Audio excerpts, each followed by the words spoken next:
പരിശുദ്ധ ഉംറക്ക് പോകാൻ നല്ല ആഗ്രഹമൊക്കെ ഉണ്ട്. അവിടെ പോകാനുള്ള ക്യാഷ് സെറ്റാണ്. പക്ഷെ അതിന്റെ അമാലുകളൊക്കെ പഠിച്ചെടുക്കുക എന്നുള്ളത് വലിയ റിസ്ക് ഉള്ള കാര്യമല്ലേ എന്നിങ്ങനെ ചിന്തിക്കുന്ന ഒരുപാട് ആളുകളുണ്ട്. കെട്ടുക, ചുറ്റുക, നടക്കുക, വെട്ടുക, ഈ ഒരു 4 ക്രിയകൾ മാത്രമാണ് ഉംറ എന്നുള്ള വിഭാഗത്തിന് വരുന്നുള്ളൂ. ടോട്ടൽ 5 ഫർള് വരുന്നുണ്ട്. അതിൽ 5ാമത്തത് ഈ 4 ക്രിയകൾ ക്രമപ്രകാരം ചെയ്യാന്നുള്ളതാണ്. ഈ 4 തന്നെ കൗലിയായ ഒരു ഫർളും ഇല്ല.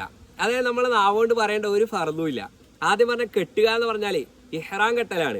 നവൈത്തുൽ ഉംറത വ അഹ്റംതു ബിഹ, ഞാൻ ഉംറയെ കരുതി, ഞാൻ അതുകൊണ്ട് ഇഹ്റാം ചെയ്തു എന്ന നിയത്ത് കരുതലാണ്. 2ാമത്തത് ചുറ്റുക എന്ന് പറഞ്ഞാല് കഅബയെ ത്വവാഫ് ചെയ്യലാണ്. അവിടെ നമ്മൾ നാവുകൊണ്ട് പറയേണ്ട ഒന്നുമില്ല. കഅബയെ 7 വട്ടം ത്വവാഫ് ചെയ്യുക. ത്വവാഫില് നമ്മൾ പ്രത്യേകം ശ്രദ്ധിക്കേണ്ട ചില കാര്യങ്ങളുണ്ട്. കഅബ നമ്മുടെ ഇടതുവശം വരുന്ന രൂപത്തിലായിരിക്കണം. ത്വവാഫ് മുഴുവനും അങ്ങനെ തന്നെ ആയിരിക്കണം. ഏതെങ്കിലും ഒരു സ്ഥലത്ത് അങ്ങനെ മാറിപ്പോവാണെന്നുണ്ടെങ്കിൽ അത് ത്വവാഫായിട്ട് പരിഗണിക്കൂല. ത്വവാഫ് മുഴുവനും വുളൂ ഉണ്ടായിരിക്കണം. 3ാമത്തത് നടക്കുക എന്ന് പറഞ്ഞാല് സഈ നടത്താണ്. അതായത് സൊഫ മറവന്റെ ഇടയിലുള്ള 7 വട്ടമുള്ള നടത്താണ്. പിന്നെ 4ാമത്തത് വെട്ടുക എന്ന് പറഞ്ഞാല് മുടി കളയലാണ്.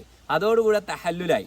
ഇത്ര മാത്രമാണ് ഉംറയുടെ ഇബാദത്ത് വരുന്നുള്ളൂ. പിന്നെ നമ്മൾ ഇഹ്റാമിലായിരിക്കുമ്പോൾ പ്രത്യേകം ശ്രദ്ധിക്കേണ്ട കാര്യങ്ങൾ എന്തൊക്കെ, അതുപോലെ തന്നെ ത്വവാഫ് ചെയ്യുന്ന അവസരത്തിലും സഈ ചെയ്യുന്ന അവസരത്തിലും പ്രത്യേക സുന്നത്തായിട്ടുള്ള കാര്യങ്ങൾ എന്തൊക്കെ, ഇതൊക്കെ നമ്മൾ ഇൻഷാ അല്ലാഹ് പിന്നീട് പറഞ്ഞു തരുന്നുണ്ട്. അപ്പൊ ഇത്രയും സിമ്പിൾ ആയിട്ടുള്ള ഈ ഒരു ഉംറ എന്നുള്ള ഇബാദത്ത് പരിചയസമ്പന്നരായ അമീറുമാരോടുകൂടെ നിങ്ങൾ പോകണമെന്ന് ആഗ്രഹിക്കുന്നുണ്ടെങ്കിൽ ഇൻഷാ അല്ലാഹ് ഞങ്ങൾ അൽ-ലവൽ ട്രാവൽസിന്റെ നെക്സ്റ്റ് ബാച്ച് പുറപ്പെടുന്നത് ഈ വരുന്ന നവംബർ മാസത്തിലാണ്.